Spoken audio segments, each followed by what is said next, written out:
Ready for a real mind bender today? Always up for a challenge. Well, get this. Oh. We're diving deep into consciousness. Yeah, the age-old question. But here's the twist. We're ditching the philosophy this time. Oh, intriguing. Going for a different approach. Absolutely. We're going straight for the mechanics of it all. The nuts and bolts of how our brains create awareness. You got it. How does this jumble of neurons actually make us feel like, well, us? It's a question that's baffled brilliant minds for centuries, I can only imagine. But I hear there's been some promising research lately. There has been. Thanks to some really cutting-edge research, we're getting closer to actually understanding the machinery behind subjective In experience. sense of being, right? Exactly, that feeling we all have of being a conscious self. Okay, so we've got research papers, theories, even some notes on AI. Where do we even start with all this? Well, I think a good place to begin is with this idea. Picture your brain as a detective. A detective. Yeah, like a detective constantly trying to predict what's going to happen next. So instead of just taking in information, my brain's actively trying to figure out what's coming next. Exactly. It's always looking for clues, trying to solve the mystery of what's going to happen next. That's kind of wild. So it's not just passively observing. Not at all. And that's the core of this idea called predictive coding. Predictive coding. Okay, I'm listening. Basically, it says that our perception of reality, how we experience the world, isn't just about what our senses pick up. There's more to it. Way more. It's about this constant interaction between what our brain predicts will happen and the actual information it gets from our senses. So my brain is making a guess and then seeing if it's right. You got it. Let's say you're about to have some coffee. Coffee. Always a good example. Right. So your brain, it already predicts what that experience will be like. Yeah. The taste, the warmth of the mug, even the sound of the coffee going into the cup. Wait, so before I even take a sip, my brain's already running a simulation. It's like a mental dress rehearsal for your senses. That's pretty amazing. Yeah. Our brains are way more powerful than I think we give them credit for. They really are. But here's the catch. Your brain then compares that prediction to what actually happens when you take that sip. Makes sense. Check and see if it was right. Right. If the prediction's spot on, then everything goes smoothly. But if there's a mismatch, let's say the coffee's cold. Blah, I hate that. Right. That unexpected coldness creates what's called a prediction error. Ah, so that's where the error part comes in. What happens then? Does my brain have a meltdown? Not a meltdown, but it definitely takes notice. These prediction errors are actually super important. They force your brain to learn and update its internal models. It's understanding of how things work. So the next time I reach for a coffee, my brain's going to be a little more cautious about assuming it'll be hot. Exactly. It's constantly learning and refining its predictions. So it's a constant cycle of predict, compare, adjust. Pretty efficient, if you ask me. Incredibly efficient. And what's really mind-blowing is that this process, this prediction and error correction, is thought to be a key part of what makes us conscious. Hold on, you're saying my ability to realize my coffee is cold is tied to my consciousness. Think about those aha moments you have. Those times you're surprised because something doesn't go as expected. That's your brain fine-tuning its understanding of the world. And that process is deeply linked to your conscious awareness. Wow, that's heavy stuff. So my conscious experience is basically this ongoing dialogue between my expectations and the reality around me. That's a great way to put it. It's a constant dance between prediction and feedback. But it gets even more complex when you consider that this isn't just a single back and forth. This whole prediction system is organized in a hierarchy. Hierarchy, like levels. Exactly. It's like a pyramid with the different levels of processing building on each other. Okay, I'm intrigued. Tell me more about this pyramid. What's happening at each level? Well, at the base of the pyramid, you've got the raw data from your senses. All those sights, sounds, and smells. The basic stuff. Right. But as this information moves up the pyramid, it goes through more and more complex layers of processing. So it's getting refined as it goes up. Exactly. The lower levels might just be recognizing basic shapes or patterns, while the higher levels are putting all that together to recognize objects, understand context, even predict future events. So like the difference between seeing a jumble of colors Yeah. and understanding that it's a beautiful sunset. Precisely. And each level in this hierarchy is making its own predictions, comparing them to the information coming in, and sending the results up to the next level. So it's not just one prediction machine, but a whole network of them, all working together. My brain's starting to sound like a supercomputer. It is incredibly complex, that's for sure. And to make sure this whole system runs smoothly, we have these things called self-organizing harmonic modes. Self-organizing what now? I know, it's a mouthful. SOHMs for short. Think of them like the conductors of an orchestra. Okay, I kind of get it. Keeping everything in sync. Yes. They're these rhythmic patterns of brain activity that help synchronize different parts of the brain. Not just keeping time, but making sure all those predictions and corrections at different levels are working together seamlessly. It's amazing how much is going on in our heads that we're not even aware of. It really is.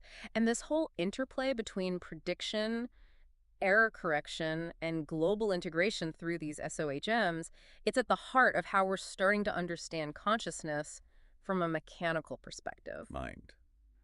Officially. Blown. Mm. And I have a feeling we're just scratching the surface here. Oh, we're just getting started, ready to go deeper. So we've laid some groundwork talking about how our brains are like these prediction machines, constantly building and refining models of the world. It's a pretty wild concept when you think about it. Our brains are always working in the background, trying to make sense of things. Always active, always anticipating. But to really grasp how all this leads to consciousness, I think we need to zoom in a bit. Look at how different parts of the brain actually talk to each other. Okay, so we're going even deeper into the brain's inner workings. Precisely. We've got this whole bustling network of neural activity, right? But how do the different areas, the different regions stay connected? How do they communicate? Yeah, it's like a city with all these different neighborhoods. There has to be some way for them to interact. Exactly. And that's where message passing comes into play. Message passing. Okay, now I'm really curious. It's basically a constant flow of information, both upwards and downwards, through those levels of the hierarchy we talked about. So like a two-way communication system. Perfect analogy.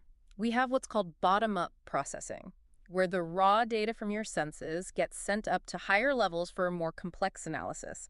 Imagine you're looking at I don't know, a sunflower. Flower is nice. Right. Your eyes send signals about the colors, the shapes, the textures, all that raw data up to your brain, and then all that gets pieced together so you can recognize, hey, that's a sunflower. Bottom up. Taking in the sensory details and making sense of them. But what about those predictions? Where do they fit into this communication system? Ah, great question. That's where top-down processing comes in.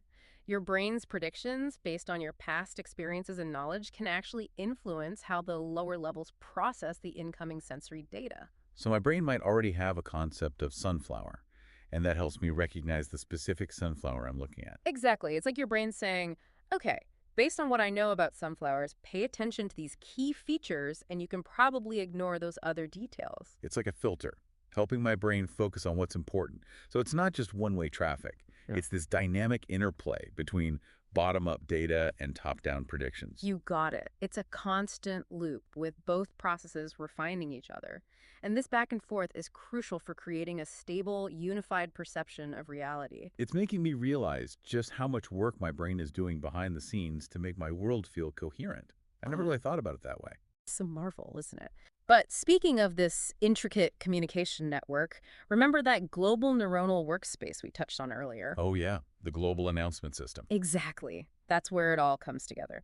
The theory is that when information needs to reach conscious awareness, it gets broadcasted across this widespread network of neurons. So it's like sending out a mass email to the entire brain. You've got the idea. When something's important enough, it becomes globally accessible, kind of like a breaking news alert popping up on your phone, grabbing your attention. Suddenly, it's on your radar. So when something really grabs my attention, it's because it's being broadcasted across my entire brain, making me consciously aware of it. You nailed it. It's like a spotlight shining on that particular piece of information. Okay, that makes sense. But how does my brain decide what's important enough to deserve this global broadcast? That's a great question, and honestly, it's still something researchers are actively trying to figure out, but we believe it's closely tied to those prediction errors we discussed earlier. So let's say I'm walking down the street and suddenly see, I don't know, a penguin waddling along. That would definitely violate my expectations. Would that be more likely to trigger a global broadcast? Absolutely. Your brain goes, whoa, wait a minute, this doesn't fit my model of reality. I need to pay attention to this. And that shift in attention, that focusing of resources, is a big part of what consciousness is all about. This is all so fascinating. It's like peeling back the layers of an onion, revealing more and more complexity. But you also mentioned integrated information theory earlier. How does that fit into this whole picture? Integrated information theory, or IIT, it really zooms in on the level of information integration in the brain.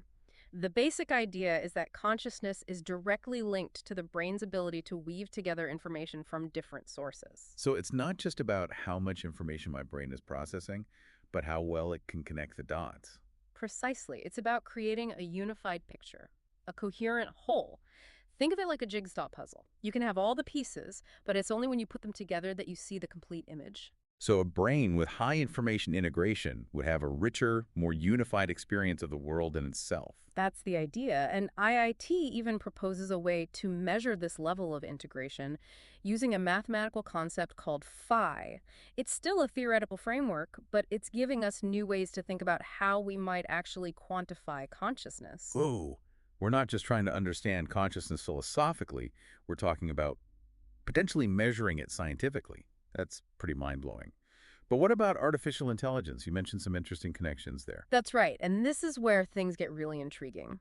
We're starting to see some striking parallels between these theories of how the brain works and the way certain AI systems are being developed. Okay, color me intrigued. What kind of AI systems are we talking about? There's a type of model called a recognizing recurrent neural network, or RNN for short. RNNs, got it. What's so special about them? Well, what's really fascinating is that they learn and process information in a way that's surprisingly similar to the brain's predictive coding mechanism. They use something called Bayesian inference, which is all about updating beliefs based on new evidence. Sound familiar? It's like how my brain adjusts its prediction about the hot coffee after realizing it's actually cold. Learning from experience. Exactly. And just like our brains, these RNNs are structured hierarchically with different layers handling different levels of abstraction.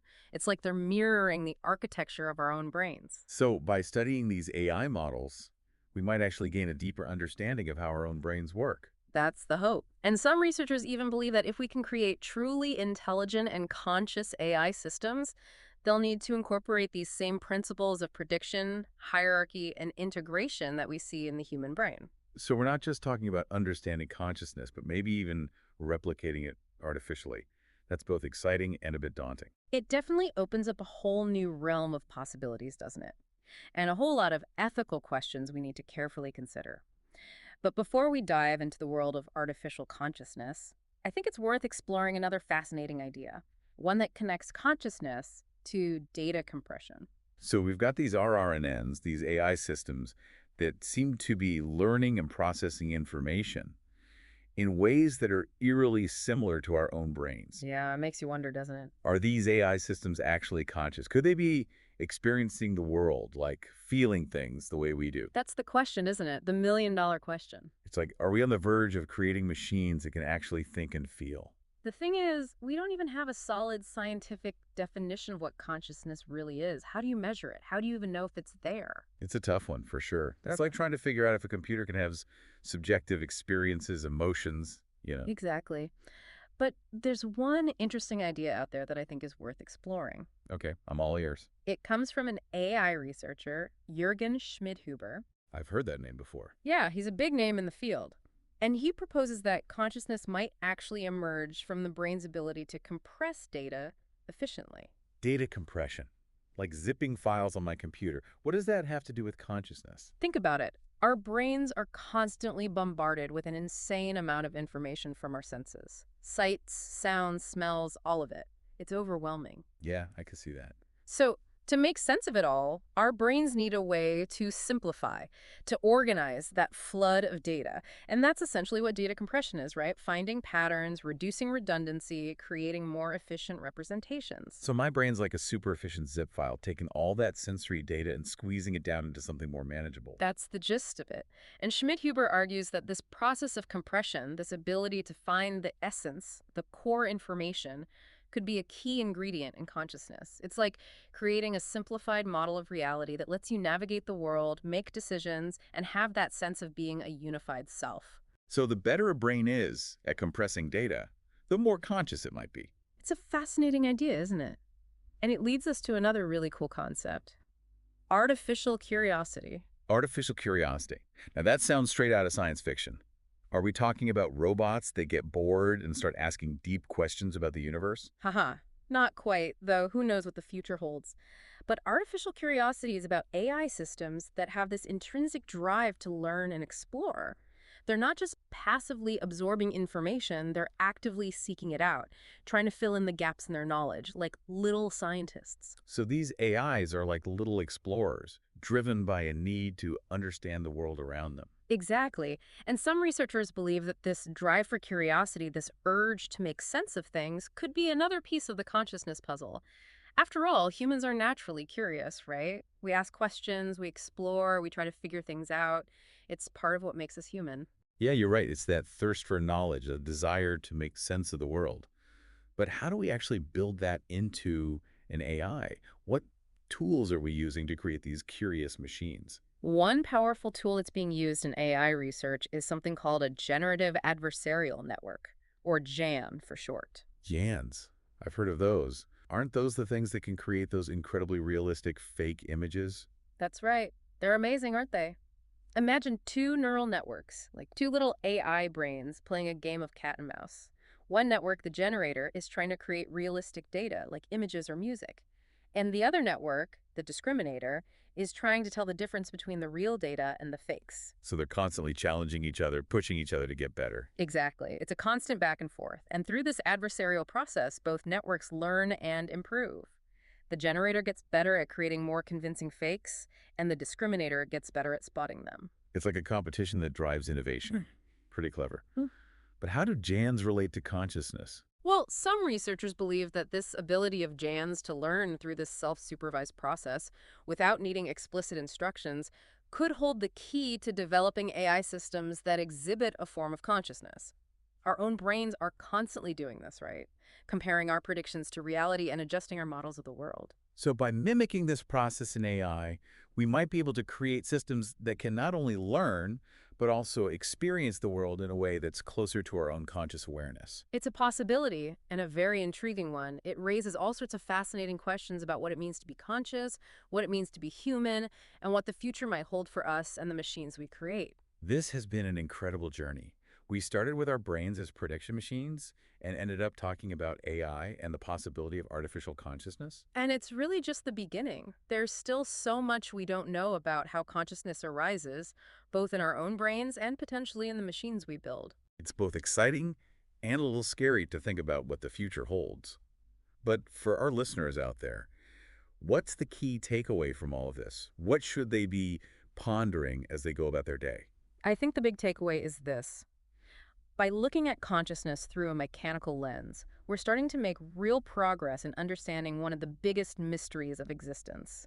These ideas, like predictive coding, hierarchical processing, global integration, they're giving us a glimpse into how our brains create this incredible experience of being a conscious self. And who knows, maybe these insights will lead us to create artificial systems that can share that same experience, that same spark of awareness. It's a future full of possibilities and definitely some challenges too. But it all starts with understanding the amazing machinery that gives rise to our own conscious experience. Well said.